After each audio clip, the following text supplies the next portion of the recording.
السلام عليكم ورحمة الله وبركاته خبجمتوتاف جالتمتوت إلمان أورمو الدنيا مرة ترجمتنا نجان دكتور عبد السيسنا كم بكجر تنو جدا إجا جمعة أقويان هرا جمعة المباركة جدا مال بقى قويا جمعة جيسني جول المسلمات ور كريستانا نجان كيسن سني فبايا تسنين جدا إجا أكو منا بوسيتا نتجر تبايا قالتهما أودي فنون تقويا قويا نسنيف قبلنا رفنو harallee odeeffannoo waa'ee taayee danda'atiif waa'ee Jawaar Mahammad maal fixiccaaw tajammare kan jedhu irraa dubbanna jechuudha waa'ee ijoollee laga wanciitti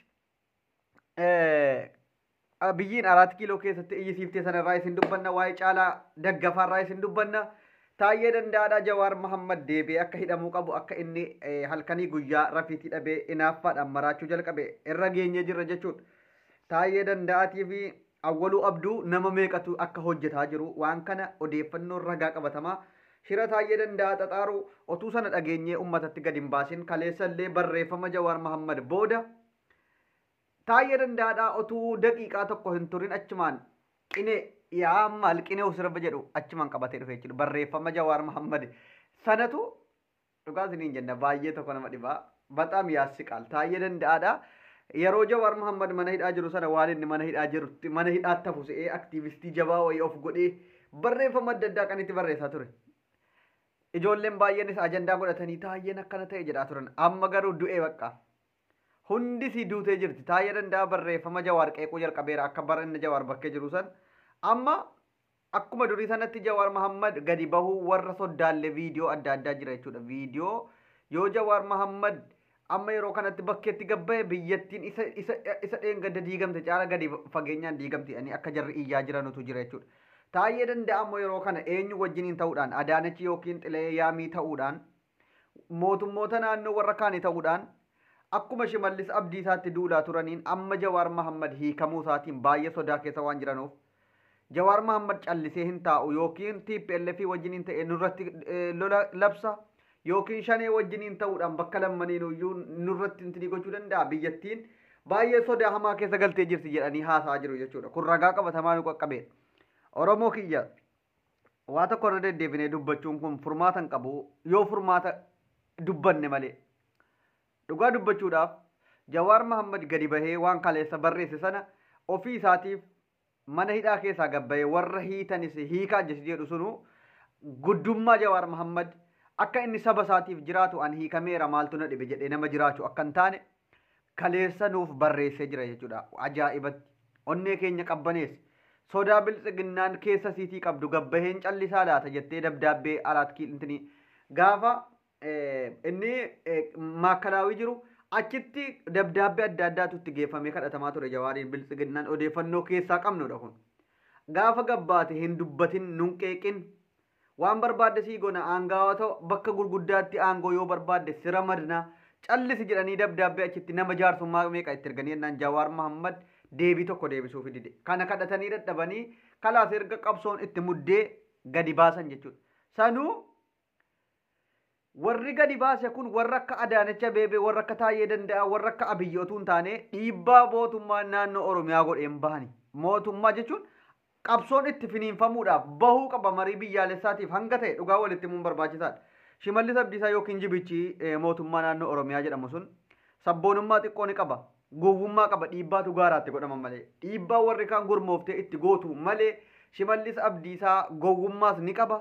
Hanga ta'e jara hunda keessaa maali akkuma qubni wal caaru diina hunda keessaa Shimallis Abdiisaa nama bicuusi hanga ta'e sabboonummaa qabudha. Garuu itti hin fayyadamne dhiibbaa gaaraa itti godhamu wal qabatee hanga humna isaatiin garuu achi keessa taa'ee waan jabaa amma gabbaafne dubbachuun hin ta'u maaliif waan dubbatamu miti waan dubbatanus miti Shimallis Abdiisaa hanga ta'e wayyaa qaba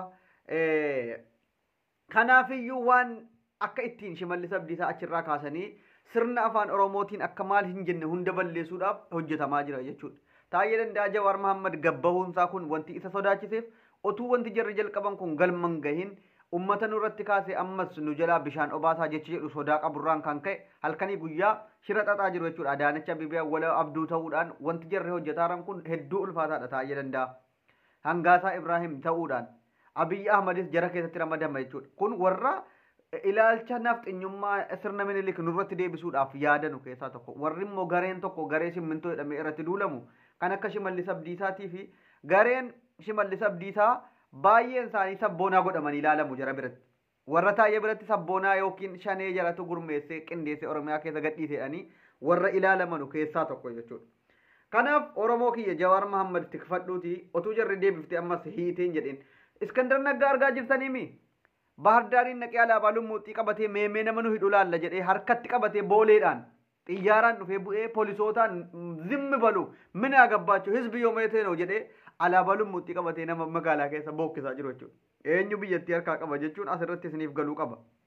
Biyyattii kana eenyunni harkaan qaba eenyunni bulchaa jira jettanii xiinxaluun qara fagoo deemuu isin barbaachisu. Waan kaleessa Iskandar Naggaa godhaa jiru waan kaleessa Iskandar Naggaa alaabaa lummuuxxii qabachuudhaan magaalaa keessa fiigee poolisootaan dhukkee walirraa kaasaa yoo argite Abiy Ahmad wanti inni Iskandar Naggaa hiike sobee ittiin da'oo godhatee warra sanatti jechuudhaaru maal barbaadeetti kan jedhus gaafii keessa nama galcha jechuudha. Bara Sibhaat Naggaa hiikamee hidhamtoonni ABO'dhaa warri paartii ABO'dhaa hiikamuu dhiisan keessa jira jechuudha. Wanti gaafuma duraayyuu jara Jawaar Mahammad hiikanii warra kaan achitti dhiisan Oromoo bakka lamatti qooduuf.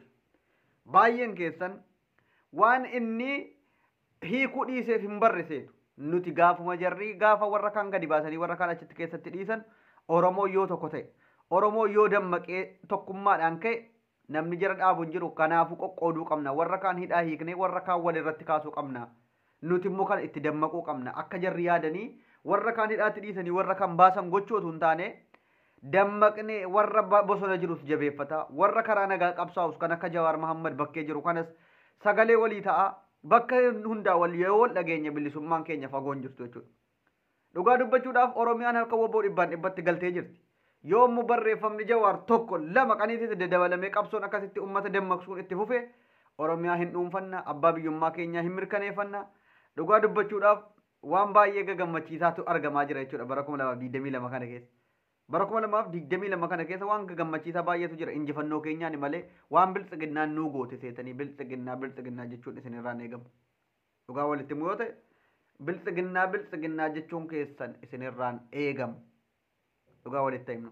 Biltsiginnaan wanti siin nuu goote hin jirtu muddamteetu iyyuu gadi baafte isaa iyyuu gadi baaftee kaatee amma akka nuuyyuu nyaa raasuu sin samaa dangixeenaan jecha jedhu haasaa Abiy Ahmad irraa hubachuu dandeessu jechuudha. Taayee danda'aadhaa. Waliif teenya kana booda ati taayituma Jawaariin xiinxalee ati Beesalaam ministir jedhamtee achirra kaa'amtee bakka kana booda qabsoon kan ka'e Jawaaruma irratti barreeffama barreessaa oolta Jawaariin xiinxalta Jawaar yoonni poostii godhe waa'ee poostii sana waa'ee mammaaksa abbaan Jifaar waa meeqa mammaakaa oolte kaleessa taayee danda'a biraan naaf gahaa galatooma.